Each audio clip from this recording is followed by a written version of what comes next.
अरे बच्चों, कैसे हैं आप सभी। उम्मीद है आप सब अपने घरों में होंगे, स्वस्थ होंगे और मस्त होंगे। मैं शुभम पालीवाल, आपका अपना एसपी सर, फिर एक बार आपका स्वागत करता हूं बेटा डॉट में। जैसा कि मैंने आप लोगों को बताया था, भौतिक विज्ञान पढ़ने से पहले हम क्या पढ़ रहे हैं भाई, मूलभूत गणित। और मूलभूत गणित का आज लेक्चर नंबर 9। आज की क्लास में हम पहले, जैसे अभी तक हम क्या पढ़ रहे थे, ग्राफ पढ़ रहे थे ना, तो थोड़ा सा ग्राफ पहले रिवाइज कर लेंगे पिछली क्लास का। और उसके बाद में हम आज आगे ग्राफ में ही, जैसे हमने पहले सरल रेखा पढ़ लिया था, उसके बाद में हमने परवलय पढ़ लिया था, अब उसके बाद में ग्राफ में ही और जो चीजें बच रही है वह डिस्कस करने वाले हैं हम। तो इस चैप्टर में अभी तक हमने त्रिकोणमिति पढ़ लिया था बेटा। त्रिकोणमिति को हमने बहुत बढ़िया रूप से पढ़ा, theta, sine theta, cos theta वगैरह सब कुछ देखा। फिर हमने बीजगणित पढ़ा था। उसके बाद में हमने आगे चलकर इसी चैप्टर में अवकलन और समाकलन देखा था। अवकलन समाकलन एक बहुत इंपॉर्टेंट टॉपिक है बेटा, ये आपको आगे भी काफी ज्यादा काम आएगा। और इनफैक्ट हम जब पहला चैप्टर पढ़ना शुरू करेंगे, है ना, स्टार्ट करेंगे भौतिक विज्ञान, जैसे ही हम पटरी पर चढ़ेंगे वैसे ही अवकलन समाकलन का उपयोग होने लग जाएगा और ग्राफ का भी उपयोग होने लग जाएगा। ठीक है, तो हमने निर्देशांक ज्यामिति देखा, फिर हमने ग्राफ या आरेख पढ़ना शुरू किया था। अब आज की क्लास में पहले हम किसी भी वक्र की जो ढाल देखी थी उसके लिए और उदाहरण देखने वाले, फिर वृत्त के लिए वक्र कैसा बनता है, क्या समीकरण होता है यह देखने वाले हैं, दीर्घवृत्त क्या होता है, इसका समीकरण क्या होता है वह समझने वाले हैं, फिर आयताकार क्या होता है, उसका समीकरण क्या होता है वगैरह हम देखने वाले हैं ना, और फिर त्रिकोणमितीय अनुपात के ग्राफ देखेंगे। तो ये जो इसके पहले वाले क्लासेस में मैंने आपको बताया था कि जो विभिन्न ग्राफ है या विभिन्न समीकरणों के लिए जो ग्राफ होंगे वो आज की क्लास में हम देखने वाले हैं। चलो भाई, तो हम क्लास शुरू करते हैं। परवलय में हमने ये पढ़ लिया था अभी तक कि सर परवलय में अगर y बराबर एक्स स्क्वायर होता है तो हमने देखा था कि जिसकी घात ज्यादा होगी उससे दूर भागेगा। तो यहाँ पर बेटा अगर मैंने x अक्ष लिया, यहाँ पर y अक्ष लिया, तो y x की घात ज्यादा है सर, तो ये इससे दूर भागेगा। ठीक है, अब हमें बेसिकली जब भी हम आगे पढ़ेंगे तो हमें जो मेन काम रहेगा वो प्रथम चतुर्थांश में जो ग्राफ बन रहा है उसी से रहेगा। तो जैसे मान के चलो मैंने यहाँ पर बनाया y स्क्वायर बराबर x, तो ये y अक्ष है, ये x अक्ष है, तो ग्राफ किससे दूर भागेगा बेटा, ग्राफ y से दूर भागेगा सर, और ये कुछ ऐसा बन जाएगा। ठीक है, फिर हमने ये समझा था कि इसकी ढाल कैसे देखते हैं। ढाल देखने का ट्रिक क्या था हमारा, ढाल देखने के लिए एसपी स्टार मेथड, जो ट्रिक हमने डिस्कस किया था वो क्या था भाई, कि अगर सर आपको ढाल देखनी है तो आप तो बस इतना देख लो कि कोई भी वक्र हंस रहा है या रो रहा है। अगर वह हंस रहा है तो उसका ढाल बढ़ रहा है, निरंतर बढ़ रहा है, और अगर वो रो रहा है तो उसका ढाल जो है वो निरंतर घट रहा है। अच्छा, अगर मान के चलो कि वो ना हंस रहा है ना रो रहा है, ऐसा कर रहा है, नो इमोशन, ऐसा बस, तो ये क्या हो गया, इसका ढाल नियत है ना, ये एक सरल रेखा बनी सीधी, तो इसका ढाल नियत है। ठीक है, ये सब कुछ हमने बढ़िया तरीके से देखा था। जैसे इस पे एक एग्जांपल भी देखा था हमने कि यहाँ पर अगर एक वक्र ऐसा बन रहा है तो इस वक्र में ये मान के चलो ए बिंदु है, ये बी बिंदु है, ये सी बिंदु है, तो हम क्या बोलेंगे सर कि यहाँ पर ए से बी जाने में क्या हो रहा है, ए से बी जाने में ये रो रहा है, तो यहाँ पर ये रो रहा है, अपने जीवन से बहुत ज्यादा दुखी है, तो इसका जो ढाल है वो निरंतर घट रहा है। कैसे घट रहा है मैंने आपको बताया था, पहले ढाल पॉजिटिव में था, देखो ढाल पॉजिटिव में था, फिर ढाल कम हुआ, फिर ढाल शून्य हो गया, अब नेगेटिव में जा रहा है। तो ये क्या हो रहा है वास्तव में, ये मान के चलो 5 था, फिर 4 हुआ, फिर 3 हुआ, फिर 2 हुआ, फिर 1 हुआ, फिर 0 हुआ, फिर माइनस में चले गया। क्लियर है कहानी, है ना। तो यहाँ पर ये ढाल निरंतर घट रहा है। फिर हमने देखा था बी से सी के लिए ये हंस रहा है, तो ढाल निरंतर बढ़ रहा है।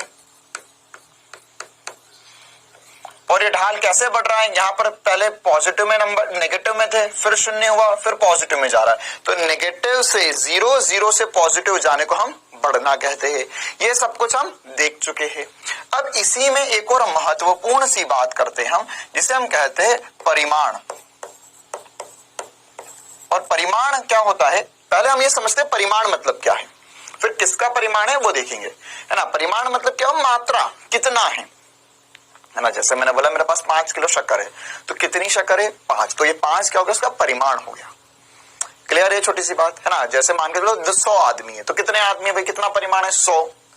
तो वैसे ही अगर मैं परिमाण शब्द को समझूं बेटा, तो इसको हम हमेशा क्या लेते हैं कि अगर किसी भी चीज का परिमाण पूछ रहे तो हम नंबर बताते हैं।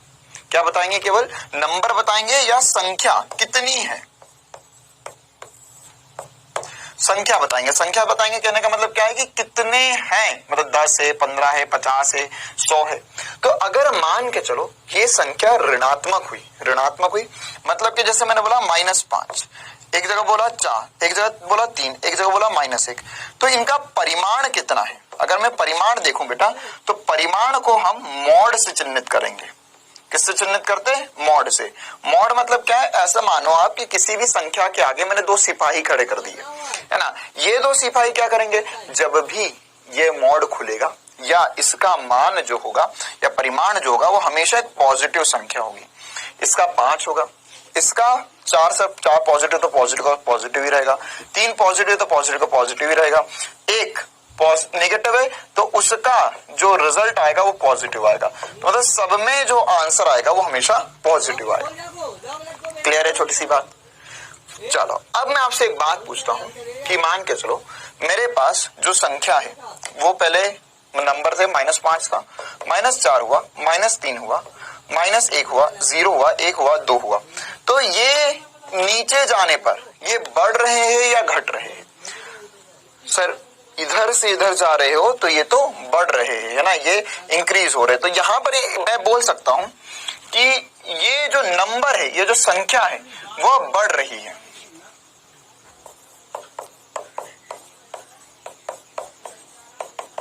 संख्या बढ़ रही है, लेकिन अगर मैं तुमसे पूछूं इनका परिमाण क्या हो रहा है? क्या बेटा? परिमाण। जैसे मान के चलो मैंने अभी यहां पर क्या लिखा? मैंने लिखा -5, -4, -2, 0, 1, 2, 3 ऐसे तक।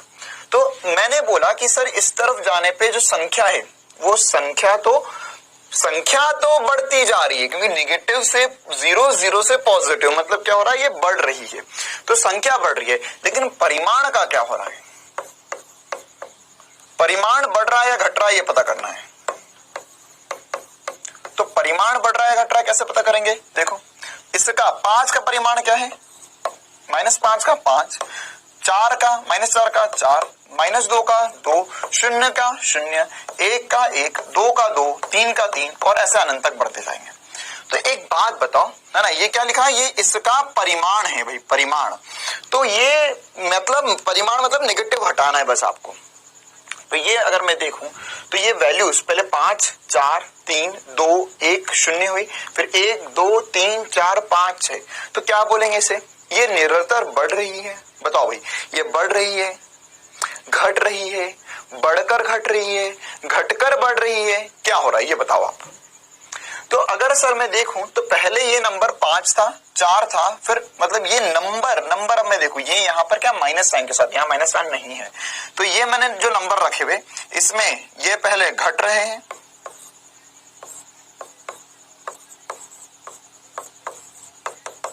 फिर उसके बाद में है ना 0, 0, 1, 2, 3, 4, 5 अब ये बढ़ रहे हैं। तो देखो यार, अगर कोई चीज पहले घट रही है फिर बढ़ रही है तो हम इसे क्या बोलेंगे? इसे बोल सकते हैं हम कि यह घटकर बढ़ रही है। क्या हो रहा है? यह घटकर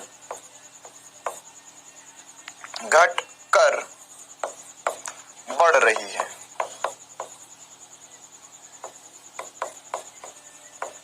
ठीक है, तो वैसे ही बेटा, वैसे ही हमको ऐसा पूछा जा सकता है, ध्यान समझना, हमको ऐसा बोल सकते हैं कि यहाँ पर एक वक्र है ना, यहाँ पर x अक्ष है, यहाँ पर y अक्ष है। ध्यान समझना, ये बहुत इंपॉर्टेंट सा डिफरेंस है ना। ये वक्र क्या हो रहा है? यह हंस रहा है, यह हंस रहा है। तो इसका जो ढाल है वो बढ़ रहा है या घट रहा है? तो सर ढाल अगर मैं ध्यान से समझूं तो ढाल के लिए ढाल पहले अगर इधर से इधर, हमेशा इधर से इधर आगे बढ़ना है हमको, है ना। तो ये ढाल जो है पहले नेगेटिव में था, ऋणात्मक था, फिर 0 हो गया, 0 हो गया, फिर पॉजिटिव में चले गया या धनात्मक हो गया, धनात्मक हो गया। तो नेगेटिव से जीरो से पॉजिटिव, मतलब इस चीज को क्या बोला था हमने, बढ़ना। इसलिए हमने बोला था कि इसका जो ढाल है वो बढ़ रहा है। ये हमने देख लिया था, है ना, कि ये हंस रहा है ऐसा, तो इसका ढाल बढ़ रहा है। लेकिन अगर मैं आपसे इसी में पूछूं ढाल का परिमाण क्या हो रहा है, ढाल का परिमाण क्या हो रहा है, तो सर ढाल का परिमाण मतलब यहां पर पहले एग्जाम्पल से समझ लेते हैं इस चीज को, और एग्जाम्पल देखो, जितने एग्जाम्पल समझोगे उतना बेहतर रहता है ना। तो और एग्जाम्पल से समझ लेते हैं कि सर यहां पर पहले था ये माइनस में, -5 -4, फिर ये 0 हुआ, फिर ये 1 हो गया, 2 हो गया, 3 हो गया, ये पॉजिटिव में चले गया। तो ये अगर मैं, ये नंबर है ना, ये ढाल है। अब ये क्या थी, ढाल थी भाई। अब अगर इसका मैं परिमाण देखूंगा तो क्या आएगा, फिर किससे इसके जैसा हो जाएगा सर, परिमाण। परिमाण में ये लिखेंगे हम 5 4, फिर 0 हुआ, फिर 1 2 3, ऐसा बढ़ते जा रहा है। तो इस चीज को हम क्या बोल सकते हैं, इस चीज को हम ऐसा बोल सकते हैं कि सर परिमाण जो है, अगर आपसे ध्यान से पढ़े ना सवाल को, पिछली क्लास में मैंने क्विज करवाया था जिसमें मैंने बोला था कि ढाल निरंतर बढ़ रहा है घट रहा है, तो ढाल तो बढ़ते जा रहा है ना, ढाल घटते जाएगा अगर रो रहा है तो, लेकिन ढाल का परिमाण, परिमाण में चक्कर है थोड़ा सा, है ना। परिमाण में सोचना पड़ेगा कि सर ये परिमाण जो है यह घट कर बढ़ रहा है।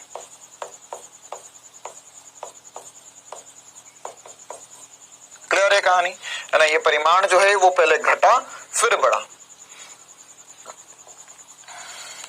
क्या ये बातें सभी को बहुत ही बढ़िया तरीके से चमकती है ना। इसका स्क्रीनशॉट ले लो, हम आगे बढ़ते हैं। देखो बेटा, तो ये परिमाण और ढाल के ऊपर इतना आपको पता होना चाहिए, ढाल और ढाल का परिमाण, ठीक है। जैसे एक और एग्जांपल करवा देता हूं, सभी बच्चों को सही जवाब बताना है।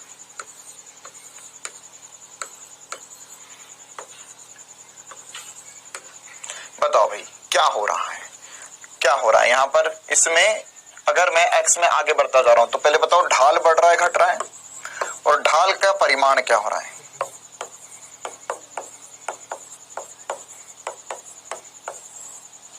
तो सर अगर ढाल को देखा जाए तो ढाल तो ये रो रहा है, तो ढाल घट रहा है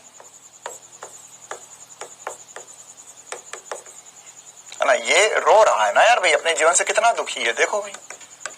तो ये रो रहा है तो ढाल घट रहा है। लेकिन परिमाण जो है ढाल का सर, वह पहले देखो देखो देखो देखो देखो, ध्यान से देखना, ध्यान से देखना। पहले यहाँ पर नेगेटिव था, फिर 0 हुआ, फिर सॉरी पॉजिटिव था, फिर 0 हुआ, फिर नेगेटिव हो गया। तो मैं क्या बोलूंगा इसे एग्जाम्पल। देखो अगर जब भी कंफ्यूजन दो ही प्रकार के ग्राफ होता है, तो दोनों का एग्जाम्पल हमने समझ लिया। एक तो अगर हंस रहा है तो उसका जो परिमाण है वो घटकर बढ़ा था, है ना, पहले घटा फिर बढ़ा, इसलिए वो अपने जीवन में खुश भी है। ये दुखी क्यों है, क्यों, क्योंकि देखो इसका ढाल पहले जो था, है ना, वो पॉजिटिव में था, फिर पॉजिटिव से 0 हुआ, 0 हुआ, फिर नेगेटिव में हो गया। तो अगर मैं इसका परिमाण देखूं तो देखो इसमें एग्जाम्पल से, नंबर से समझते हैं हम। पहले था सर 5, फिर हुआ 4, फिर हुआ 0, है ना, फिर हुआ -1, फिर हुआ -2, फिर हुआ -3।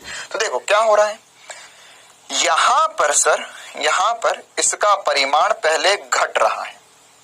अरे परिमाण, परिमाण, वैल्यू, वैल्यू, तो यह पहले घट रही है ना।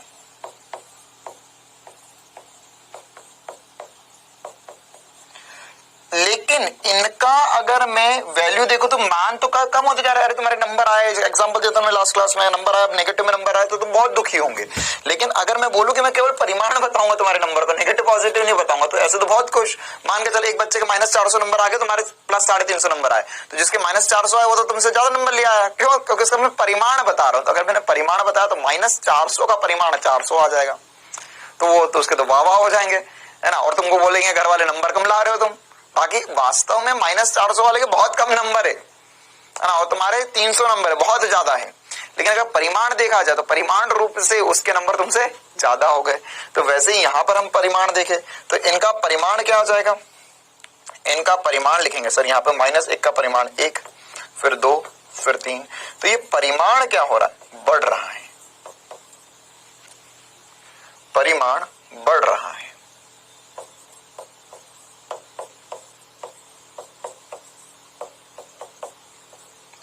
अगर परिमाण बढ़ रहा है बेटा, तो मैं परिमाण को ओवरऑल क्या बोल सकता हूं, मतलब पहले घट रहा है ना, परिमाण जो है पहले -5 4 3 2 1 0 हुआ, फिर 1 2 3 4 5 ये बढ़ रहा है।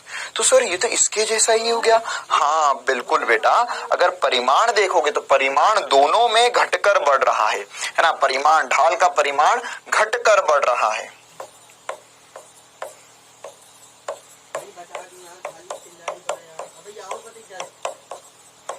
तो चाहे जो हो जाए, जब भी हमें वो परिमाण बोलेगा तो हम बोलेंगे सर परिमाण ढाल का जो होगा वो हमेशा और हमेशा घट कर बढ़ रहा है। लेकिन अब हमें पता है कि ढाल के लिए तो हम आसानी से बोल सकते हैं इसका परिमाण, ढाल का परिमाण भी घट कर बढ़ रहा है। लेकिन ढाल हम हमेशा बोल सकते हैं कि सर ढाल तो अगर हंस रहा है तो बढ़ रही है और रो रहा है तो घट रही है ना। तो ये एक और बहुत ज्यादा इंपॉर्टेंट सी बात हमने समझी यहाँ पर। क्लियर है कहानी? चलिए बेटा, अब हम अपनी क्लास को आगे बढ़ाते हैं और हम जाते हैं अगले प्रकार के वक्र के ऊपर, है ना। ये हमने बात कर ली थी परवलय की सारी बातें हो चुकी है, ठीक है। लेकिन अगर मान के चलो कि हमें एक वृत्त बनाना है, वृत्त मतलब क्या हो गया, एक सर्कल बनाना है। वक्र मतलब देखो यार, ये ऐसे छोटे छोटे से टर्म्स में कंफ्यूज नहीं होना है ना। जैसे मैंने बोला वृत्त, तो वृत्त मतलब सर्कल हो गया, गोल हो गया, ठीक है, ये वृत्त है। और वक्र मतलब क्या होगा, वक्र मतलब सर सारे वक्र, मतलब कि परवलय है ना, इसके अंदर सर्कल, पैराबोला, हाइपरबोला, जो भी हम पढ़ेंगे, स्ट्रेट लाइन, ये सब वक्र है एक प्रकार के। क्लियर है कहानी? चलो भाई, अब हम वृत्त की बात करते हैं, मतलब कि अब हम सर्कल की बात करते हैं। तो बेटा सर्कल में हमें पता है कि सर यहां पर दो चीजें होंगी, एक इसकी त्रिज्या होगी, इसकी त्रिज्या को हमने सी बोल दिया, ठीक है। और अभी इसका जो केंद्र हमें दिखाई दे रहा है वो 0,0 पर है, केंद्र जो है वो 0,0 पर है। तो अब ये बताओ कि हम इसके लिए क्या समीकरण बता सकते हैं? बिल्कुल बता सकते हैं, मैं आप लोगों को समीकरण बता रहा हूं, ये याद रखना है ना। इसका जो मूल रूप होता है समीकरण का वो होता है x² + y² बराबर c का स्क्वायर, है ना। ये मूल रूप या व्यापक रूप याद रख सकते हो इसका।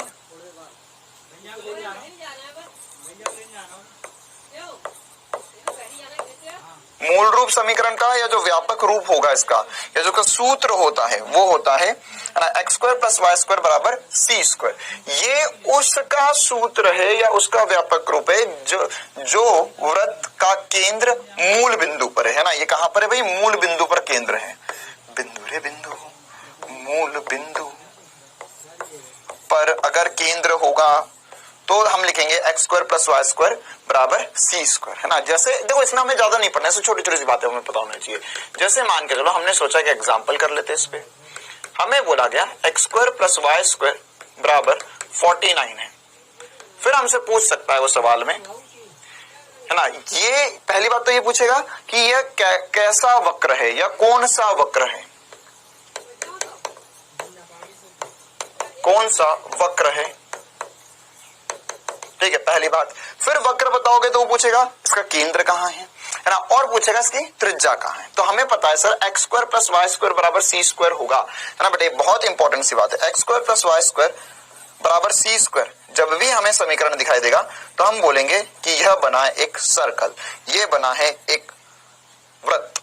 तो अब इस कंडीशन में यहां पर इसका आंसर क्या करेंगे? इसका आंसर हो जाएगा सर ये तो बना है एक वृत्त बना है, और साथ ही साथ अगर मैं इसका केंद्र देखूं तो इसका केंद्र कहां आएगा बताओ भाई, केंद्र। तो सर अगर हम देखें तो इसमें केंद्र आपने बताया मूल बिंदु होता है, इसका केंद्र हमेशा मूल बिंदु होगा या 0,0 होगा। और साथ ही साथ अगर मैं इसकी त्रिज्या देखूं, ये मूल बिंदु इसका केंद्र पता चल गया। अगर मैं इसकी त्रिज्या देखूं बेटा तो त्रिज्या क्या आएगी? त्रिज्या आएगी इसकी, देखो ये है जो c² है ना। त्रिज्या निकालने के लिए क्या करेंगे, इसको अगर हम कंपेयर करें तो ये जो c² है, c इसकी त्रिज्या है, c त्रिज्या है, c² त्रिज्या नहीं है। तो अगर आपको यहाँ पर 49 दिया तो 49 किसका मान है? 49 c² का मान है बच्चा। फिर से सुनो, यहाँ पर ये आपको सी स्क्वायर दिया गया, ये 49। तो अगर मैं इनको कंपेयर करूं तो सर मैं यहाँ से लिख सकता हूं कि सी स्क्वायर का मान 49 है। तो सी त्रिज्या है, तो सी कितना होगा, वर्गमूल 49, और 49 का जो वर्गमूल होता है बेटा वो 7 होता है, 7 का वर्ग 49 होता है। तो ये इसकी त्रिज्या आ गई। तो त्रिज्या हम बोलेंगे, हम वैसे त्रिज्या को आर से लिखते हैं लेकिन इसमें हम सी बोल देंगे, कोई बड़ी बात नहीं ना, आप यहाँ पे चाहो तो आर भी लिख सकते हो, कोई दिक्कत नहीं है, ठीक है। तो इसकी त्रिज्या जो है वो 7 आ गई, 7 इकाई हो जाएगी। अगर वो हमको ये सब कुछ सेंटीमीटर में दे, मतलब ये एक्स है और ये वाई है, तो ये एक्स सेंटीमीटर में होंगे तो सेंटीमीटर में आ जाएगी, मीटर में होंगे एक्स और वाई तो मीटर में आ जाएगी। क्लियर है बेटा? तो इतनी छोटी सी और आसान सी बात हमें वृत्त के लिए पता होनी चाहिए। लेकिन सर अगर मान के चलो कि जरूरी नहीं है कि इस दुनिया में जितने सर्कल में बनाऊं उन सबका केंद्र ओरिजिन पर ही हो या मूल बिंदु पर ही हो, है ना। ऐसा भी तो हो सकता है सर कि यहाँ पर हमने एक सर्कल बनाया, जैसे ये वाला जो सर्कल था इसका केंद्र तो सर मूल बिंदु पर था। एक बार बढ़िया सा बनाते हैं हम फिर से यहाँ। लेकिन अगर मान के चलो इसी में हमने एक और सर्कल बनाया जिसका केंद्र मूल बिंदु पर नहीं है, मतलब मैंने कहीं यहां पर बना दिया या यहां पर कहीं बना दिया, कहीं पर भी बना सकता हूं मैं, कहीं पर भी बना सकते हो यार। तो अब इसके लिए हम समीकरण कैसे देंगे, इसका समीकरण क्या होगा,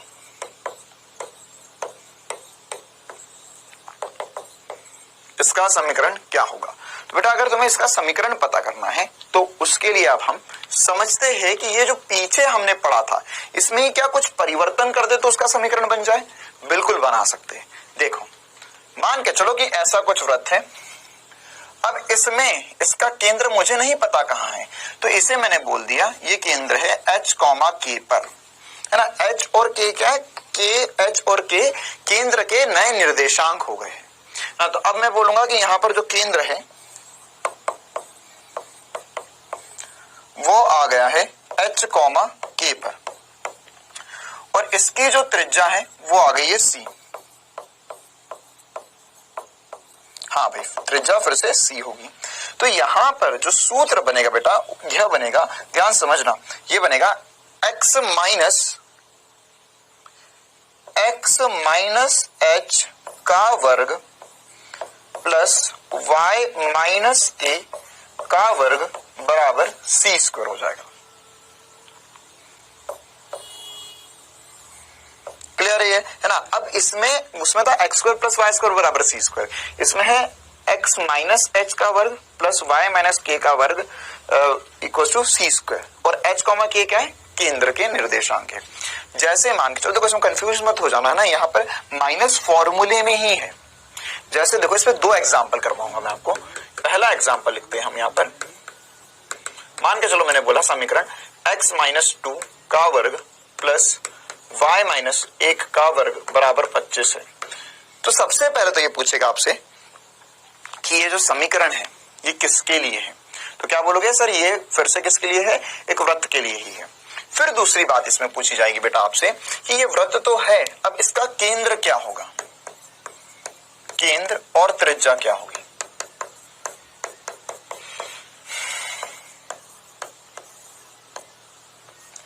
केंद्र और त्रिज्या क्या होगी। तो देखो बेटा अगर आपको इसकी केंद्र और त्रिज्या ज्ञात करनी है तो वो कैसे ज्ञात करेंगे हम। सबसे पहले तो क्या आप इसकी त्रिज्या आसानी से बता सकते हो, बिल्कुल सर, ये 25 है, ये सी स्क्वायर होता है, तो सी स्क्वायर का मान 25 है, या मैं लिख सकता हूं यहां से कि जो सी का मान है वो 5 हो जाएगा। तो अगर सी का मान 5 हो गया है मेरे लिए, अरे c का स्क्वायर 25 है तो c का मान कितना हो जाएगा बेटा 5, तो अगर c का मान 5 हो गया तो यही मेरे लिए क्या आ जाएगी, त्रिज्या। ये एकदम बड़ी आसानी से मैं बता सकता हूं। अच्छा सर ये तो आपने बता दिया, अब चक्कर है, कुछ तो गड़बड़ है दया। अब हम केंद्र कैसे बताएंगे, तो सर अगर हम इसे कंपेयर करें तो हमें दिखता है h की जगह 2 लिखा हुआ है और k की जगह 1 लिखा हुआ है, तो हम यहाँ पर लिख देते h की जगह 2 लिखा हुआ है और k की जगह 1 लिखा हुआ है। तो यहाँ पर जो इसका केंद्र आ जाएगा वो कितने पर आ गया बेटा, केंद्र आ गया सर 2,1 पर। है ना, मतलब कि यहाँ पर 2,1 पर कहीं ना कहीं इसका केंद्र होगा। तो ये इससे हमने कंपेयर करके बातें बना ली। अच्छा सर, अगर इसी में ऐसा होता है ना, अब फिर से दिल के तार बजे बार बार, मुझे बोले वो कि सर समीकरण हमेशा जरूरी थोड़ा ना ऐसा ही हो, है ना, हम एक बार बढ़िया कलर से लिख के देते हैं आपको इसे। ये होगा x मान के, तो इसी में कर रहा हूं मैं, x प्लस 2 का वर्ग प्लस y माइनस 1 का वर्ग बराबर 25। सेम एग्जाम्पल, बस यहाँ प्लस की जगह माइनस आ गया, है ना। देखो ये छोटे छोटे से डिफरेंस हमें समझने होंगे कि इसमें अगर मैं ऐसा कर देता तो क्या परिवर्तन या क्या अंतर आ जाता। तो सर इसके लिए क्या होगा, देखो भाई इसके लिए क्या होगा, यहां पर हम लिखेंगे अब इसको, ये हमारे मूल रूप में नहीं है, हमारा मूल रूप क्या है, x के बाद में माइनस आना चाहिए, x के बाद में माइनस आना चाहिए, x के बाद में प्लस है, तो हम सीधे कंपेयर नहीं करने वाले, है ना। हम इसमें पहले रूपांतरण करेंगे, इसका रूपांतरण में लिखेंगे हम x माइनस माइनस 2 का वर्ग। ऐसा क्यों लिख रहा हूं मैं, क्योंकि मुझे x के बाद में माइनस साइन चाहिए, माइनस का चिन्ह चाहिए बेटा। तो x के बाद में माइनस का चिन्ह है क्या, x के बाद में माइनस का चिन्ह है क्या बताओ, नहीं था, x के बाद में प्लस का चिन्ह था, तो उसको मुझे माइनस बनाना था। तो माइनस कैसे बना सकता था मैंने यहाँ पे जो प्लस का चिन्ह था, देखो प्लस को लिख सकते हैं माइनस इंटू माइनस। अरे यार माइनस माइनस क्या होता है, प्लस होता है ना, जैसे प्लस प्लस प्लस होता है सर, प्लस माइनस माइनस होता है, माइनस प्लस माइनस होता है, माइनस माइनस प्लस होता है। तो जब भी दो माइनस का गुणा करोगे तो प्लस बन जाएगा। तो प्लस को ही लिखा है मैंने, उसी को लिखा, चिंता मत करो। तो अब मैं कंपेयर करूंगा, तो ये मेरा क्या आ गया h और ये आ गया मेरा, वहां पर करने की जरूरत नहीं है, वहां पे ऑलरेडी -1 था, तो आ गया मेरा k। तो अब त्रिज्या वही रहेगी, बस केंद्र चेंज हो जाएगा ना। तो केंद्र कितना हो गया इसका, केंद्र के निर्देशांक हम लिख सकते हैं सर, ये हो गया -2,1, बाकी त्रिज्या तो वही रहेगी। तो जो छोटा सा परिवर्तन किया उसमें आपको बहुत महत्वपूर्णता से और बहुत बढ़िया तरीके से समझ में आनी चाहिए कि वास्तव में हुआ क्या है। क्लियर है बेटा, ये छोटी सी बात है ना, याद रखना केंद्र वही है, सॉरी केंद्र -2,1 हो गया, त्रिज्या तो वही रहेगी, ये भी 25 है, ये भी 25 है। तो यहाँ पे जो त्रिज्या होगी वो तो 5 ही होगी, है ना। त्रिज्या कितनी होगी बेटा, 5 ही होगी त्रिज्या। क्लियर है कहानी। तो ये सबसे ज्यादा महत्वपूर्ण बातों में से एक है। चलो भाई, अब हमने यह पढ़ लिया वृत्त। अब हम आगे बढ़ते हैं और इसी में अब दूसरा जो वक्र देखना है हम उसकी तरफ जाते हैं। देखो भाई, अब हम आगे बढ़कर दीर्घवृत्त पढ़ेंगे। अब दीर्घवृत्त क्या होता है, देखो जैसे हमारे पास वृत्त था वैसा ही दीर्घवृत्त भी है, बस चक्कर क्या है इसमें, हमने एक वृत्त को या एक सर्कल को चपटा कर दिया। ऐसा सोचो, मेरे पास यहां पर ये ऐसा था, गोल था, यह गोल था, है ना, ये गोल था और उसको मैंने चपटा कर दिया, ऐसा कर दिया, है ना। अंडा नहीं बनाया, अंडा नहीं है ये, अंडा नहीं है, एग नहीं है। अंडा आकार ऐसा होता है ना, नीचे से मोटा होता है, ऊपर से पतला होता है। लेकिन ये दीर्घवृत्त ये हर जगह से बराबर, ऐसा नहीं कि नीचे से पतला है ऊपर से मोटा है ना, ये दोनों तरफ से पतला पतला, बीच में से मोटा है। क्लियर है कहानी। तो यह अंडा नहीं है, ध्यान रखना भाई, आपको ऐसा कोई बहकाने के लिए पढ़ा देगा या बोल देगा अरे देख देखिए तो अंडे जैसा, अंडा नहीं है ये।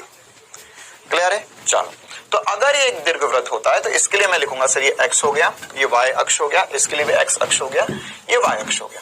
अब सर इन दोनों में डिफरेंस क्या है या अलग अलग बातें क्या दिखाई दे रही मुझे, देखो असल में क्या है बेटा, यहां पर यह x अक्ष में फैला हुआ है, यह y अक्ष में फैला हुआ है। तो इसमें पहले मैं समीकरण बता रहा हूं आपको, उसका समीकरण क्या होता है और यहां पर हम कुछ नई बातें क्या क्या ध्यान रखेंगे या हमें क्या क्या नई बातें पता होनी चाहिए। तो देखो बेटा, यहां पर सबसे पहली बात तो इसका जो केंद्र है वो 0,0 है। तो इसमें सबसे महत्वपूर्ण सी बात है जो हमें पता होना चाहिए कि सर इसका जो केंद्र है वह 0,0 है, इसका भी केंद्र 0,0 है, इसका भी जो केंद्र होगा वो 0,0 ही होगा। अच्छा, अब देखो बेटा क्या होता है कि जहां पर यह दीर्घवृत्त, देखो दीर्घवृत्त में और अभी जो हमने वृत्त पढ़ा उसमें क्या फर्क है क्या फर्क है कि यहाँ पर इसकी त्रिज्या एक समान नहीं है हर जगह। यहाँ से त्रिज्या छोटी है, यहाँ पर त्रिज्या बड़ी है, फिर छोटी है। अगर मैं त्रिज्या बराबर कर दूं तो वो वृत्त बन जाएगा।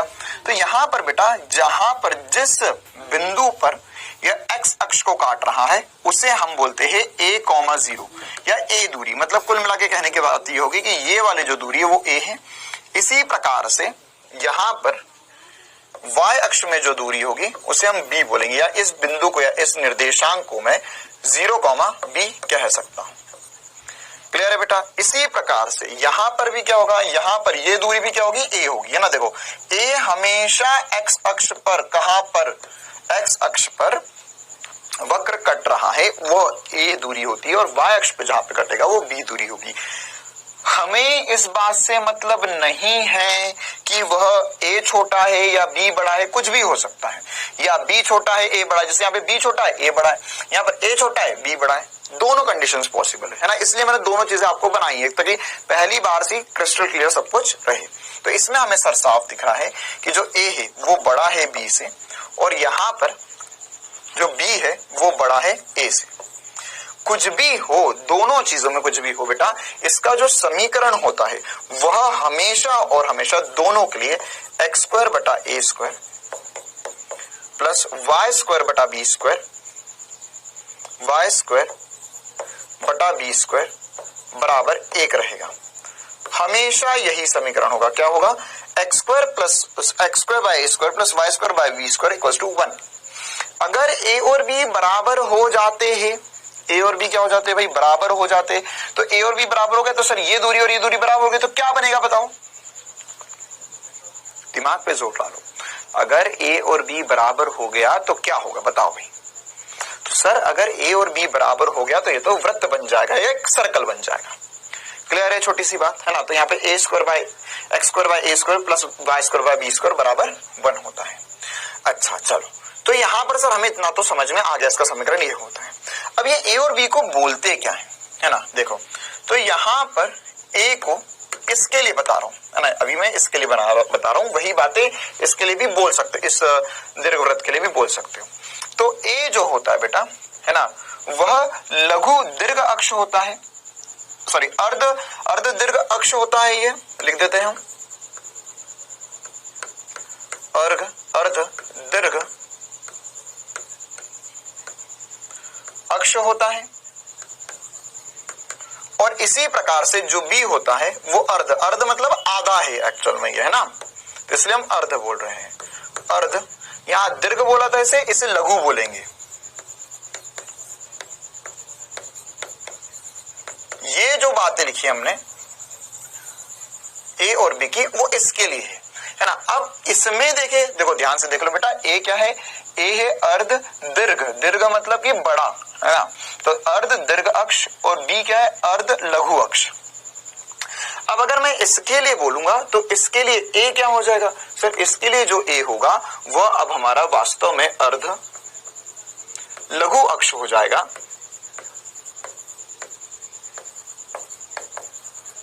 और b जो हो जाएगा, है ना, वो अर्ध,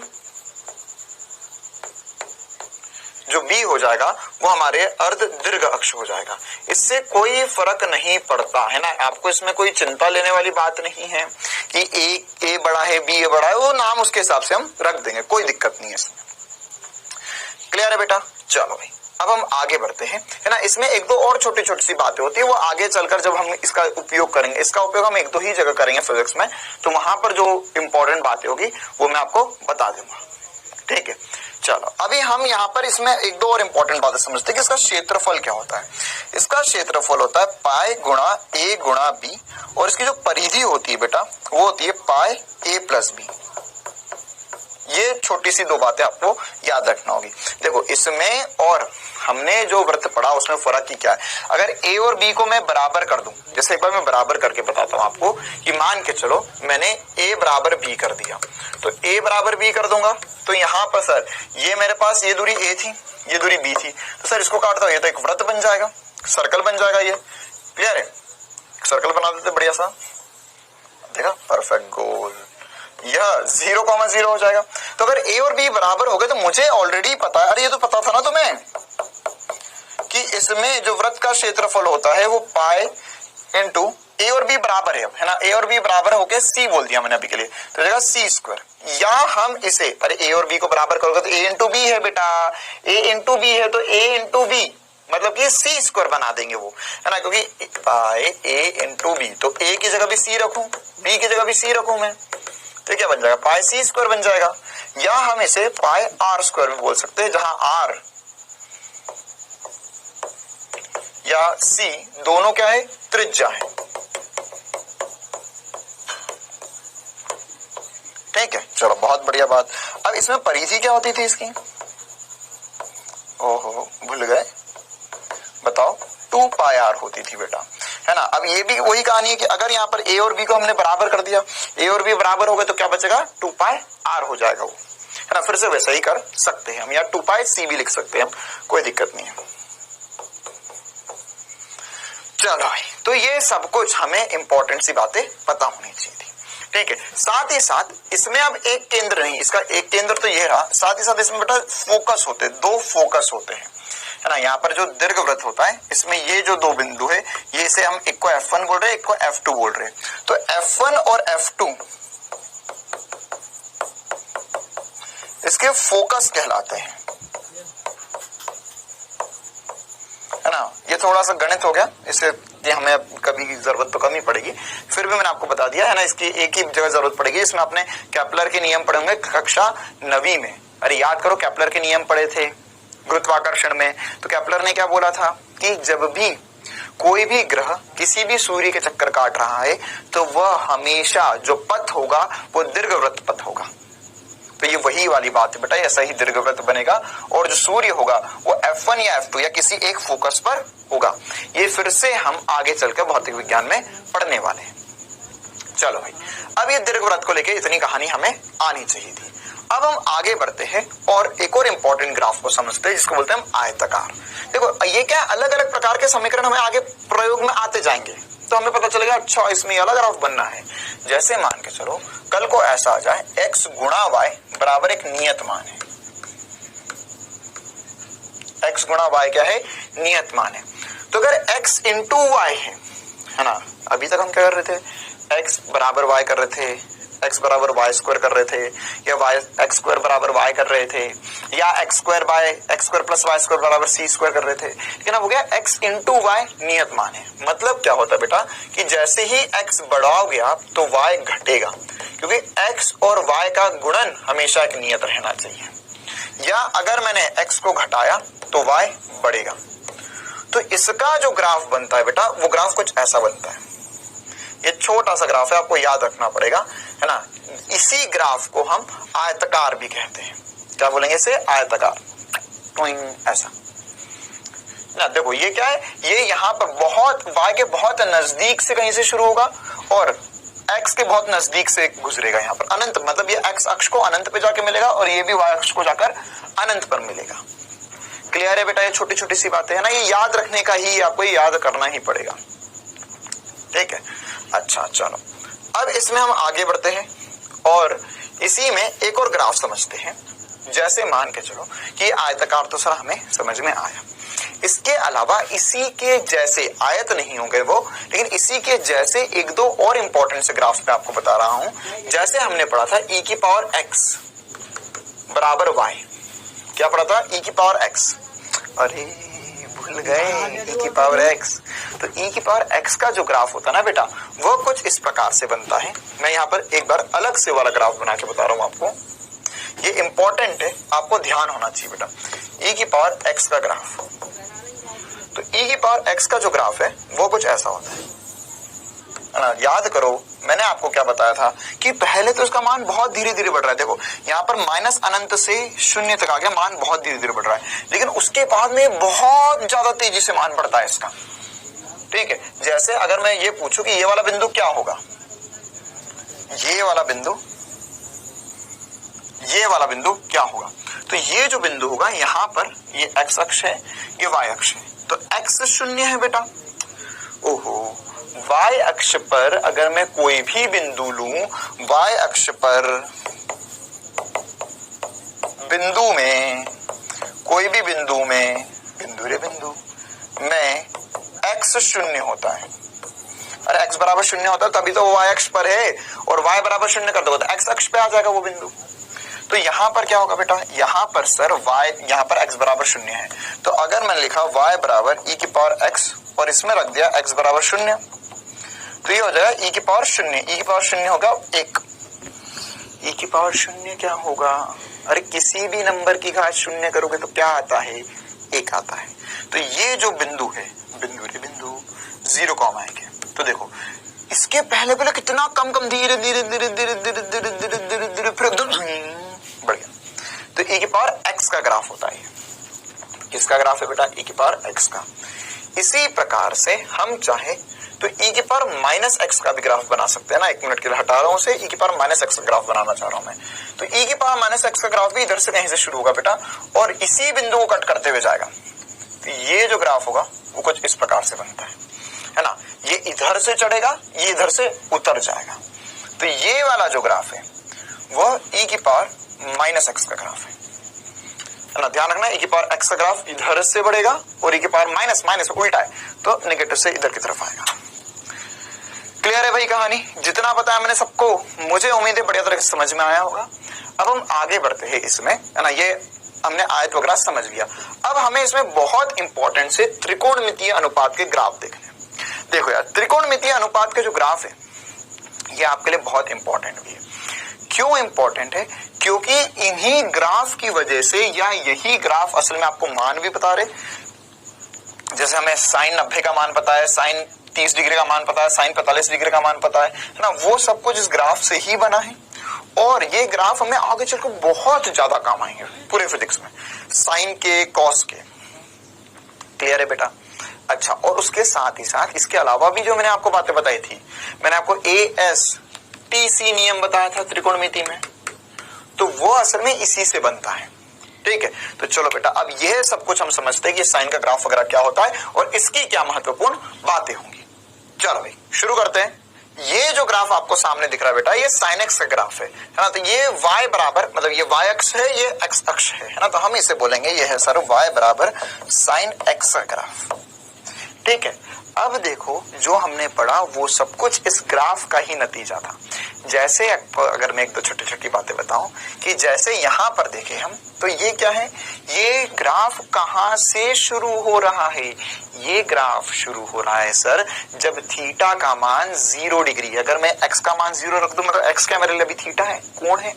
अरे x क्या है, x तो कोण है ना मेरा, x कुछ भी हो सकता है। इसलिए मैंने बोला था यहाँ पर अभी हम थीटा भी पढ़ सकते हैं। अगर यहाँ थीटा लिखता तो यहाँ थीटा लिखना पड़ता, यहाँ x है तो यहाँ भी x है। तो यहाँ पर अगर मैं बात समझू बेटा, तो अगर x 0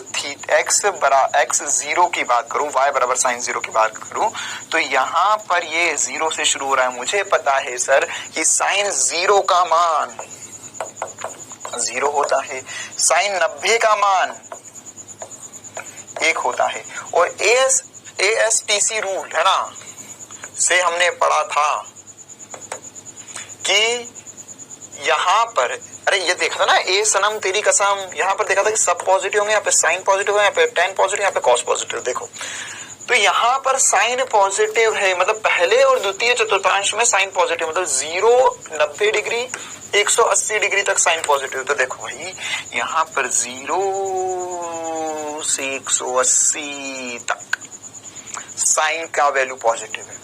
फिर ये ग्राफ नेगेटिव में गया। अरे तो समझते हो ना यार, ये एक्स अक्ष के ऊपर पॉजिटिव है, एक्स अक्ष के नीचे नेगेटिव है। तो अगर ऊपर ऊपर चल रहा है तो पॉजिटिव है, नीचे नीचे जा रहा है तो नेगेटिव है।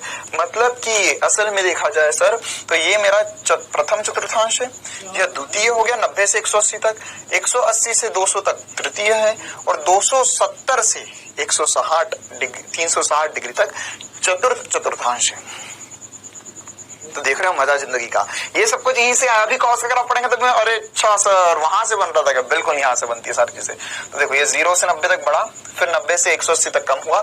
चाहो तो त्रिकोणमिति का टेबल खोल लो जो मैंने बनवाया था, उसमें भी यही हो रहा था कि सर 0 से 90 डिग्री तक कोण का मान बढ़ता है फिर 90 से 180 तक घटता है, फिर 180 से 270 से फिर 360 तक नेगेटिव में रहता है, और 360 पे फिर शून्य हो जाता है।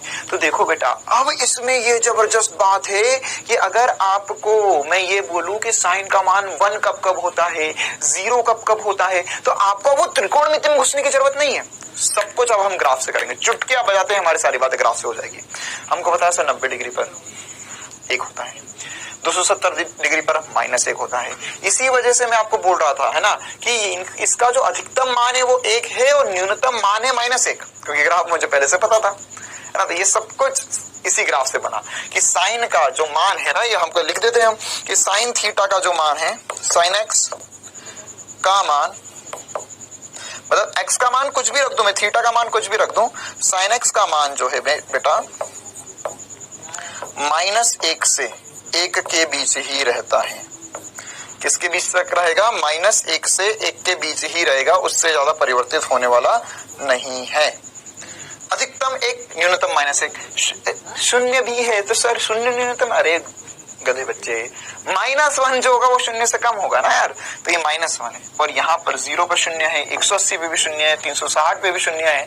और ये जो ग्राफ है यहाँ खत्म नहीं होता, ये ग्राफ आप चाहो तो आगे भी बनाते जाओ, इधर इधर इधर बनाते जाओ, पीछे भी बनाते जाओ, ऐसा ऐसा ऐसा, तो ये तरंग जैसा बनता है, तरंग वेव जैसा, ऐसा चलते जाओ अनंत तक, है ना। कहीं से भी शुरू करो, ऐसा ऊपर नीचे ऊपर नीचे ऊपर नीचे, है ना। जीवन के उतार चढ़ाव है ये एक तरीके से, नीचे जाओगे फिर ऊपर, फिर ऊपर, फिर नीचे।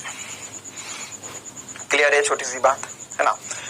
देखो अब हम चाहे तो इसमें इस ग्राफ को और आगे भी बनाकर देख सकते हैं एक बार, है ना, आगे भी पीछे भी, है ना। देखो क्योंकि कोण नेगेटिव में भी हो सकते हैं, अरे बताया था ना कोण नेगेटिव में भी हो सकते हैं, तो वो सब यहीं से मिलता है कि देखो ये जो है ये आगे बढ़ाते जाओ, आप आगे बढ़ाते जाओ, और इधर से आप चाहो तो पीछे बढ़ाते जाओ, पीछे बढ़ाते जाओ, पीछे बढ़ाते जाओ, है ना। जहां तक ले जाना चाहते हो वहां तक ले जाओ, इधर भी जहां तक ले जाना चाहते हो वहां तक ले जाओ। जैसे ये होगा 0 डिग्री, ये होगा, देखो अब 90 डिग्री को मैं चाहूँ तो π/2 लिख सकता हूँ, है ना। तो हो जाएगा π/2, ये हो जाएगा पाई 180 डिग्री। मैं पाई क्यों लिख रहा हूँ? क्योंकि अभी यहाँ पर जो वैल्यूज बनेगी ना वो आपको हमेशा के लिए याद रखने में आसानी हो जाएगी। देखो 0 पाई, फिर यहाँ पर आएगा 2 पाई, क्या आएगा बेटा? 2 पाई, और ये वाला जो मान होगा ये होगा 3 π/2, ये होता है π/2, 3 π/2, 3 π/2 मतलब 270 डिग्री। चाहो तो कॉपी के पन्ने पलटा कर देख लो, ये मैं फिर से नहीं बताने वाला हूं, ये तुम्हें पता होना चाहिए अब। अच्छा ये कितना होगा सर, ये कितना होगा सर, ये कितने होंगे? सारे मान बता पाओगे तुम। देखो यहाँ पर ये पाई, ये है 0 पाई, 2 पाई, ये होगा 3 पाई, है ना। देखो 0 पाई, 2 पाई, 3 पाई, 4 पाई, 5 पाई, 6 पाई, ऐसे अनंत तक मैं चले जाऊं, उन सब पे साइन शून्य होता है। इधर की तरफ से भी -पाई, -2 पाई, है ना। ऐसे माइनस में भी चाहो तो रख सकते हो, इन सब पे साइन शून्य होता है हमेशा। और साथ ही साथ π/2, 3 π/2, 5 π/2, 7 π/2 शून्य होता है। इधर की तरफ से भी -पाई, -2 पाई, है ना। ऐसे माइनस में भी चाहो तो रख सकते हो, इन सब पे साइन शून्य होता है हमेशा। और साथ ही साथ π/2, 3 π/2, 5 π/2, 7 π/2, है ना। एक बार यहाँ पे चाहो तो मैं लिख देता हूँ -π/2, -2 पाई, -पाई, 0 पाई, 2 पाई, 3 पाई, ऐसे इन सब पे साइन शून्य होता है। क्लियर है बेटा, है ना। इन सब पे साइन एक्स शून्य होता है। और इसी प्रकार से चाहो तो कॉपी में लिख लो π/2, 3 π/2, है ना। क्या है? π/2, 3 π/2, 5 π/2, 7 π/2, इन सब पर साइन 1 होता है ना। देखो 1 होता है या -1 होता है ना। तो यहाँ पर साइन एक्स जो होगा उसका हम लिख सकते हैं अधिकतम मान है। कितना मान है भाई? अधिकतम मान है। मतलब ये 1 भी हो सकता है, -1 भी हो सकता है। देखो ये है 1 और ये है -1, तो इन सारी वैल्यूज पर ये -1 है और इधर वाली सारी वैल्यूज पर ये +1 है। ऐसा चलता ही जाएगा, चलता ही जाएगा, चलता ही जाएगा, है ना। ये -1 आना चाहिए, थोड़ा सा नीचे बना देते इसे हमने हाथ से बनाया है इसलिए थोड़ा सा गड़बड़ हुआ है।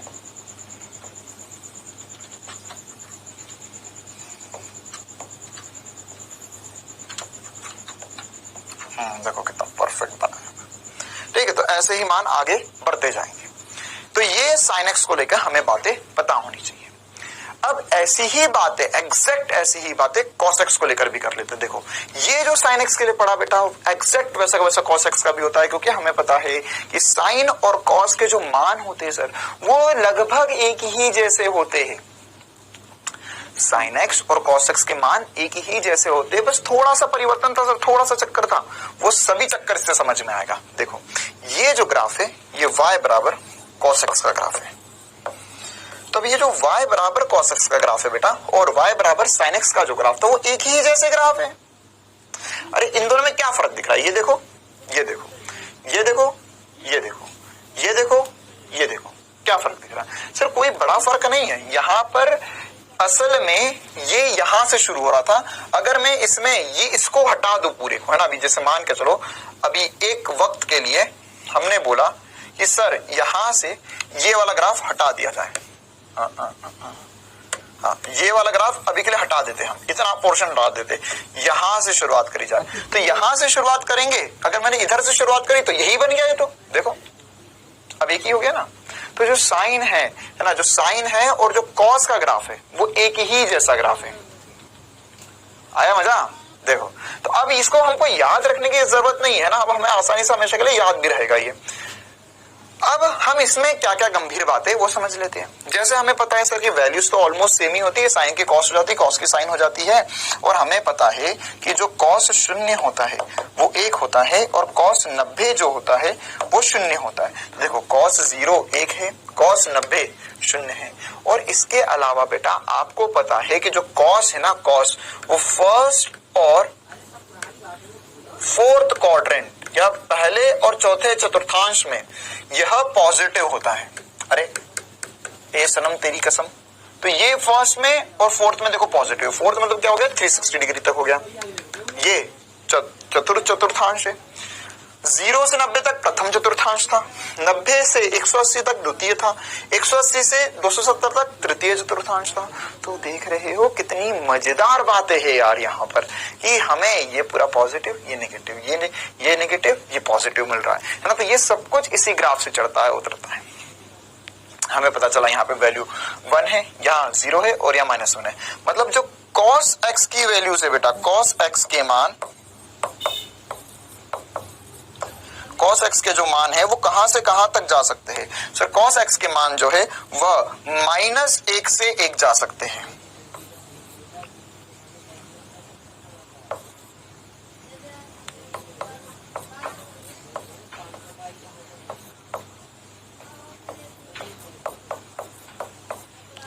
क्लियर है कहानी? बिल्कुल मजेदार सी बात, ये सबको बढ़िया तरीके से समझ में आना चाहिए। अच्छा सर और क्या? देखो जैसी बातें इसमें करी हमने कि ये वाला ग्राफ भी आगे बढ़ाया जा सकता है, लहराते हुए आगे पीछे जाएगा, ये भी लहराते हुए आगे पीछे ले जाओ, कोई फर्क नहीं पड़ता इसमें भी। क्लियर है कहानी? जैसे यहां पर देखो, इसको अगर मैं लहराते हुए आगे ले गया और लहराते हुए पीछे ले आया, तो ग्राफ कैसे बनेगा? यहां पर अगर हमें सर शुरुआत यहां से करनी है तो ये इधर का वक्र बनेगा और इधर भी वैसा ही वक्र बनेगा, है ना। ये देखो ये साइन का ही वक्र है, बस शुरू कहां से कर रहे हो?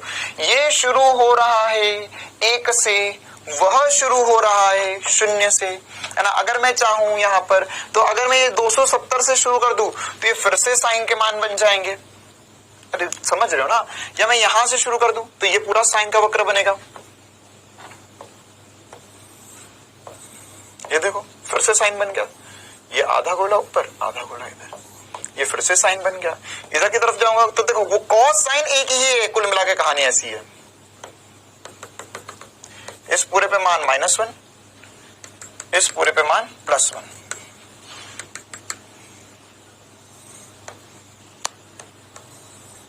और ये ऐसे ही लगातार आगे और पीछे चलता जाएगा, है ना। जैसे यहां पर मैं क्या लिख सकता हूं? ऐसे 0, यहां पर क्या लिखूंगा? 90 डिग्री, 90 डिग्री मतलब π/2, फिर यहां पर 180 डिग्री मतलब कि पाई, 270 डिग्री मतलब 3π/2, और यहां पर 2π।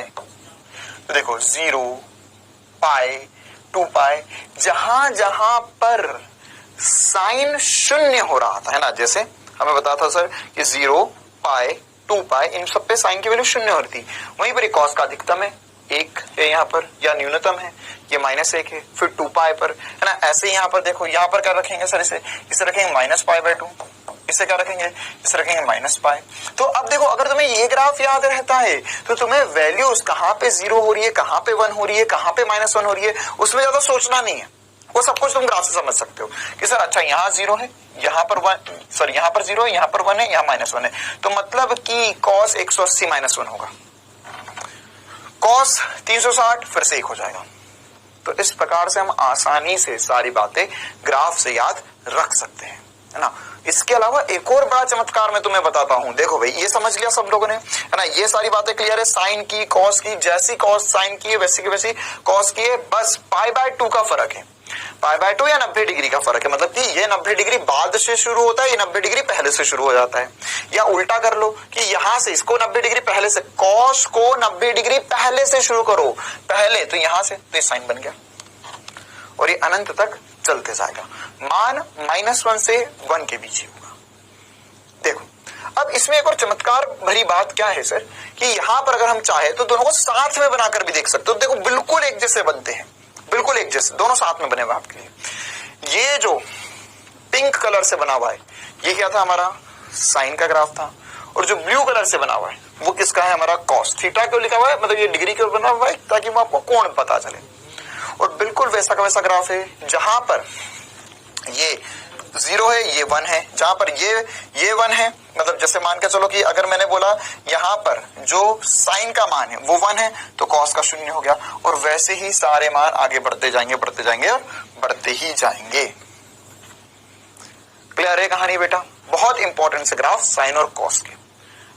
अब इसमें जो एक और चमत्कार, मतलब कि आपने जो पढ़ा था ना कि सर आपने बताया था एक निश्चित समाकलन याद करो। निश्चित समाकलन में मैं तुमने समाकलन बताया था कि 0 से π/2 में साइन x का समाकलन करोगे dx पर तो वो 1 आता है। भूल गए कैसे? देखो, साइन x का जो समाकलन होगा 0 से π/2 मतलब 90 डिग्री, है ना। तो साइन x का समाकलन क्या होता है सर? cos x होता है। ना बच्चा, माइनस cos x होता है। समाकलन है, अवकलन होता तो प्लस होता। तो ये 0 से π/2, तो ये माइनस साइन को बाहर रख दो और ये हो जाएगा cos x 0 से π/2। तो बेटा ये माइनस तो बाहर था, जैसे अरे वही कर रहा हूं जो मैंने पहले कर चुका हूं क्लासेस में। तो cos π/2 रखो यहां पर, माइनस cos 0। तो cos π/2 मतलब cos 90 जो होता है वह 0 होता है और cos 0 1 होता है। तो ये मैंने बताया था तुम्हें 1 इकाई मान आएगा। तो अब ये साइन, अब देखना ध्यान से समझना। अब मजेदार बात है, बहुत मजेदार बात है। अगर मैंने तुम्हें बोला होता साइन 0 से π/2 की जगह साइन x dx 0 से पाई का क्षेत्रफल निकाल के बताओ, इसका इंटीग्रेशन करके बताओ, इसका इंटीग्रेशन का आंसर 2 आता। साइन x dx 0 से 3 π/2 तक, इसका आंसर 1 आता। 0 से 2 पाई साइन x dx, इसका मान 0 आता। चाहो तो करके देख लो, तरीका यही है, वैल्यूज अलग अलग रखो। माइनस π/2 से π/2 तक साइन x का मान dx पे 2 आता। इसी प्रकार से 0 से π/2 cos x dx का मान जो आता वो फिर से 1 आता। इसी प्रकार से माइनस π/2 से π/2 के बीच में, अच्छा एक सेकेंड, यहां पर 0 आएगा।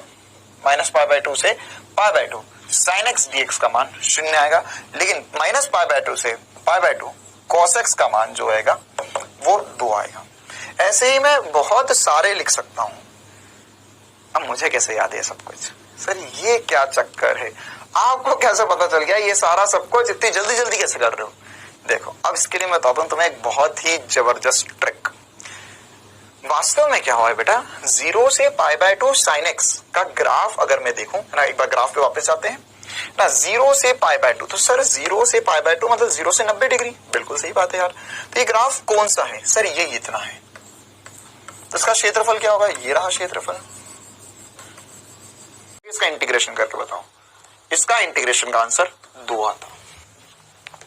साइन एक्स dx 0 से 3π/2 तक, इसका आंसर 1 आता। 0 से 2π साइन एक्स dx, इसका मान 0 आता। चाहो तो करके देख लो, तरीका यही है, वैल्यूज अलग अलग रखो। -π/2 से π/2 तक साइन एक्स का मान dx पे 2 आता। इसी प्रकार से 0 से π/2 cos x dx का मान जो आता वो फिर से 1 आता। इसी प्रकार से -π/2 से π/2 के बीच में, अच्छा एक सेकेंड, यहां पर 0 आएगा।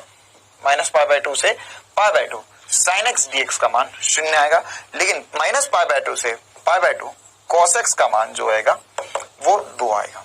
ऐसे ही मैं बहुत सारे लिख सकता हूं। अब मुझे कैसे याद है सब कुछ, सर ये क्या चक्कर है, आपको कैसे पता चल गया ये सारा सब कुछ इतनी जल्दी जल्दी कैसे कर रहे हो। देखो अब इसके लिए मैं बताता हूं तुम्हें एक बहुत ही जबरदस्त ट्रिक। वास्तव में क्या हुआ है बेटा, 0 से π/2 sin x का ग्राफ अगर मैं देखूं ना, एक बार ग्राफ पे वापस आते हैं ना, 0 से π/2, तो सर 0 से π/2 मतलब 0 से 90 डिग्री, बिल्कुल सही बात है यार।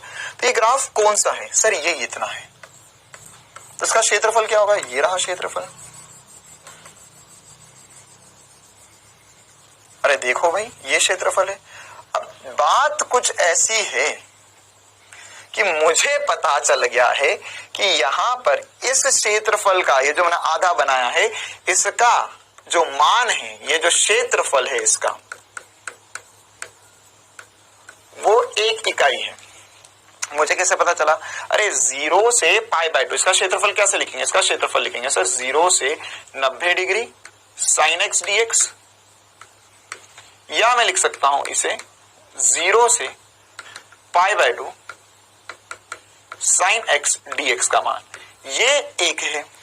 अब देखो 0 से π/2 तक का मान 1 है, तो मुझे पता चला सर ये इतना वक्र का जो क्षेत्रफल आता है वो 1 आता है, तो इतने का यहां से यहां तक का कितना आएगा, सर ये इसका जस्ट अपोजिट, ये इसके जैसा है, तो इसका जो एरिया आएगा वो 1 है, इसका भी 1 है, इसका भी 1 है, इसका भी 1 है, तो इसका +1 है लेकिन इसके -1 है, तो ये +1 2 हो गए,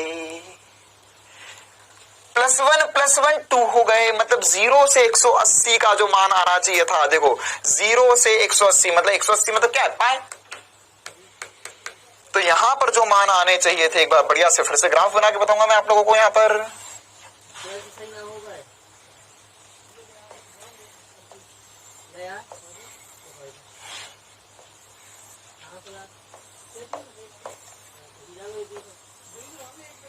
तो यहां पर बेटा मुझे पता है कि सर ये 0 है, ये π/2 है, ये पाई है, ये 3π/2 है ना। यहां पर ये वाला जो है ये -π/2 है, ठीक है। अब देखो 0 से पाई मतलब ये पूरा, तो ये 1 है, ये 1 है, तो ये हो गए 2।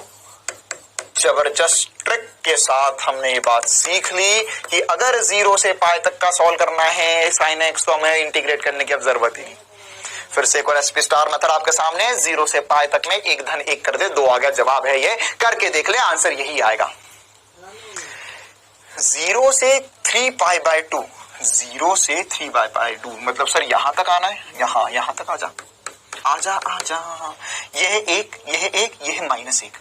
अरे ये कितना है, -1, तो जोड़ेगा तो 1 1 2 हो गया, -1 करेगा तो 1 बचेगा। अरे फिर से जोड़, 1 और 1 होता है 2, उसमें 1 घटाएंगे तो 1 बचेगा। तो 0 से 3π/2 तक का जो मान आएगा इंटीग्रेशन के बाद वो 1 आएगा। ऐसे ही 0 से 2π, तो ये 1, ये 1, ये -1, ये -1, ये भी -1, तो माइनस माइनस, ये +1 +1 -1 -1, तो ये हो गया 0। आया मजा। ऐसे ही ये भी देख लो, -π/2 से π/2, तो सर ये -π/2 से π/2, तो ये +1 है, ये -1 है, तो +1 -1 क्या होता है, 0 होता है। कॉस की भी देख सकते हैं, बिल्कुल कॉस की भी देख सकता है। 0 से पाई बाय 2, अगर मैं कॉस का ग्राफ बनाऊं बेटा 0 से पाई बाय 2, तो ये बना तो वही है, अरे जो साइन में है वही कॉस में है। तो यहां पर अगर मैं ये वाला एरिया देखूं तो ये एरिया भी कितना है, 1 है ना भाई। ये एरिया, ये क्षेत्रफल भी कितना है, 1 है। तो बन गई बात, आ गया मजा। ये 1 है, ये -1 है, ये -1 है, ये 1 है। बस अब तुझे जो भी करना करते जा, क्या है फिक्र दुनिया की। सॉरी 0 से पाई बाय 2। तो कॉस का ग्राफ कैसा दिखता है सर? कॉस का ग्राफ ऐसा दिखता है, छोटा सा भी बना सकते हो, कोई दिक्कत नहीं है। 0 से पाई बाय 2, तो 0 से पाई बाय 2 ये वाला एरिया 1 है। -π/2 से π/2, तो -π/2 इधर है, तो ये 1 है। अरे -π/2 इधर आएगा, π/2 इधर आएगा, तो ये माइनस है, ये प्लस है, तो ये +1 है, ये भी +1 है, तो इधर वाला +1, उधर वाला +1, +1 2 हो गए। तो मैं अब जो भी बोले एकदम चुटकी बजाते से क्षेत्रफल निकाल कर तुम दे सकते हो। क्लियर है भाई? तो बहुत ही बढ़िया सी रोमांचक सी बात हमने सीखी ना। स्क्रीनशॉट ले लो इसका, बहुत ही जबरदस्त ट्रिक है जो आगे चलकर आपका काम बहुत ज्यादा आसान बना देगी। चलो भाई आगे बढ़ते हैं, समय हो चुका है क्विज का। क्विज के 2 सवाल आप सभी के सामने, बढ़िया तरीके से जवाब दो और यहाँ पर अब हम हमारा ग्राफ समाप्त करते हैं। इसमें और भी छोटी छोटी सी बातें बढ़ती हुई है जो आगे चलकर और भी हमें जरूरतें पड़ेंगी तो हम करते जाएंगे, लेकिन हमने मोटा माटी रूप से सारे ग्राफ देख लिए। चलो भाई क्विज का पहला सवाल आपके सामने। दर्शाए गए दीर्घवृत्त का क्षेत्रफल ज्ञात कीजिए।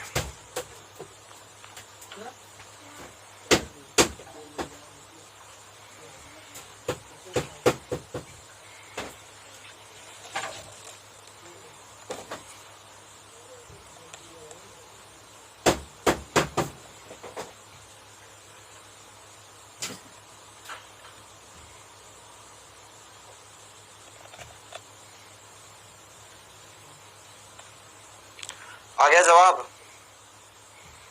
चलो देखो हम इसका जवाब बता देते हैं यार, आसान सवाल है।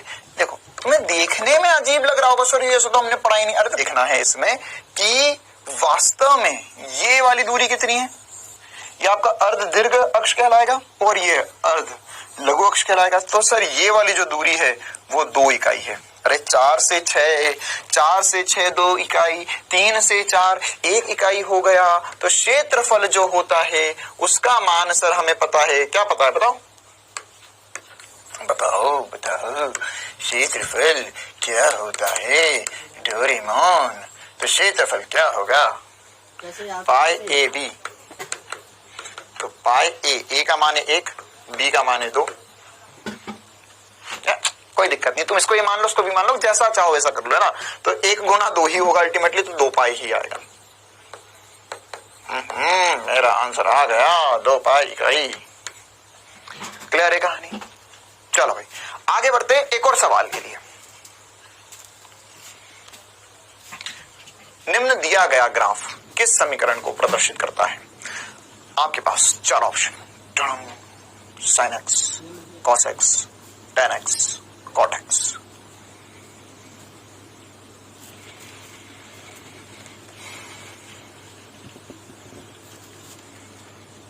बिल्कुल सही जवाब, sin x को प्रदर्शित करता है ये 0। अरे ये देखो ना यार, अभी sin x का ग्राफ बनाया। ठीक है, बहुत बढ़िया। चलो भाई तो इतना सब कुछ आज हमने पढ़ लिया है ना। एक बार फिर से सारे ग्राफ आपको पहली स्लाइड से सारे ग्राफ जितने मैंने पढ़ाए वो एक बार फटाफट करके सारे ग्राफ दिखा रहा हूं, है ना। आप एक बार सब कुछ देख लो। 1 मिनट रिवीजन में ग्राफ ही इंपॉर्टेंट है, सारे देखने पड़ेंगे हमको। सबसे पहले हमने ये देखा था सर कि जो ढाल होती है ये बढ़ रही है ना। ये हंस रहा है, ये रो रहा है, तो ढाल बढ़ रही है, इसकी ढाल घट रही है। फिर हमने ढाल के परिमाण पे चर्चा करी कि सर ढाल बढ़े या घटे, ढाल का जो परिमाण होता है यह परिमाण यह घटकर बढ़ रहा है, तो परिमाण हमेशा घटकर बढ़ेगा ही बढ़ेगा। फिर उसके बाद में हम आए थे सर आज की क्लास में और हमने चर्चा शून्यकारी वृत्त पे। तो वृत्त क्या होता है? इसका केंद्र होता है 0,0, मूल बिंदु पे होगा इसका केंद्र और होगा x² + y² और c², c का वर्ग, है ना, c का वर्ग। तो इसका जो सूत्र है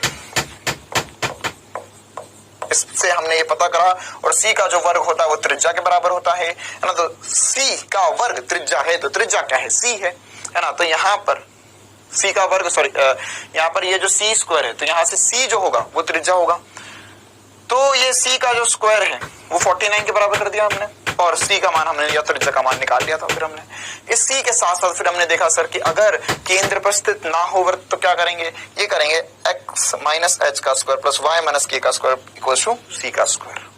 क्लियर है झमाझम तरीके से भैया। फिर उसके बाद में हमने देखा कि सर वृत्त में क्षेत्रफल जो होता है पाई आर स्क्वायर होता है और परिधि 2 पाई आर होता है। उससे पहले हमने दीर्घवृत्त देख लिया था, इसका जो समीकरण या सूत्र होता है वो x square by a square plus y square by b square बराबर 1 होता है। इसमें 2 फोकस होते हैं, एक F1 होता है, एक F2 होता है। क्लियर है बेटा। और यहाँ पर ये जो लंबाई, जो बड़ी लंबाई होती है उसे हम अर्ध दीर्घ अक्ष कहेंगे और इसे हम अर्ध लघु अक्ष कहेंगे बी को। ये उल्टा हो जाएगा इस तरह के पैराबोला में, है ना। यहाँ पर सॉरी इसे इलिप्स बोलते हैं, पैराबोला नहीं बोलते, इसे इलिप्स बोलते हैं। लिख देते हैं हम एक बार फिर भी, इलिप्स कहत है अंग्रेजी में दीर्घवृत्त। ठीक है, तो यहाँ पे ए बड़ा है बी से, यहाँ पर बी बड़ा है, ए बड़ा है बी से, तो ए बड़ा होगा बी से ऐसा बनेगा, बी बड़ा होगा ए से तो कुछ ऐसा बनेगा।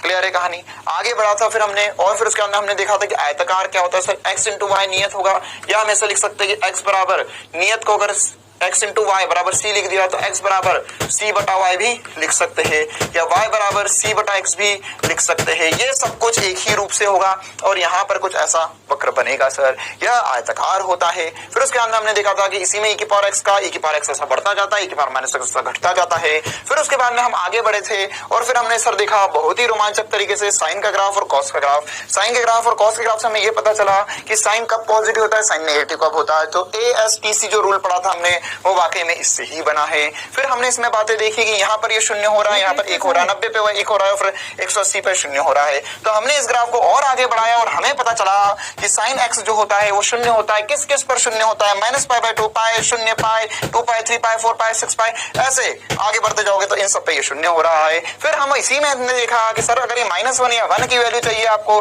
तो -1 और 1 मिलेगा, pi by 2, 3 pi by 2, 5 pi by 2, 7 pi by 2। तो अधिकतम मान जो हो सकता है वो 1 हो सकता है, न्यूनतम मान -1 हो सकता है साइन का। इसी प्रकार से कॉस में भी हमने देखा कि कॉस का जो अधिकतम मान होगा वो 1 होगा, न्यूनतम मान -1 होगा। फिर हमने इसमें देखा भाई कि सर जैसा साइन का ग्राफ था वैसे ही कॉस का ग्राफ है, और इसमें जो क्षेत्रफल होगा, यहाँ पर क्षेत्रफल में हमने देखा सर कि 0 से पाई बाय 2 का जो क्षेत्रफल होता है वो 1 होता है। मतलब कि हम चाहे तो इसी को घुमा घुमा के इस्तेमाल कर सकते हैं, आगे हमें कभी भी सॉल्व करने की आवश्यकता नहीं है। ये हमने एक ट्रिक से समझा। हाँ तो भाई फिर हम आगे बढ़ते हैं, है ना, और इस पर एक और लास्ट बात कर लेते हैं कि अगर वैसे जरूरत नहीं पड़ेगी लेकिन अगर आपको 10x का ग्राफ बना के बोल दिया जाए तो बस देख लो दिखता कैसा है, बस दर्शन कर लो दिखता कैसा है। ये ऐसा कुछ होता है, हमें पता सर tan 0 पे 0 होता है, 90 डिग्री पे अनंत हो जाता है। तो ये ग्राफ ऐसा बनता है, देखो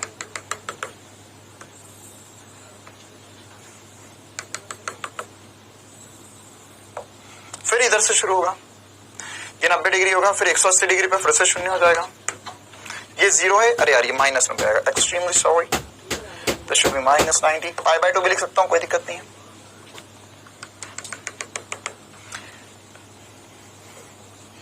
यहां पर 90 डिग्री 270 हो जाएगा, फिर 180 के बाद में फिर ये जो वक्र बनेगा वो कुछ ऐसा ही बनेगा, ठीक है। और फिर यहाँ पे 360 के लिए फिर ऐसे ही बन जाएगा, यहाँ पे 360 डिग्री आ जाएगा और इसे आप और ऊपर उठा सकते हो। तो देखो यार यहाँ पर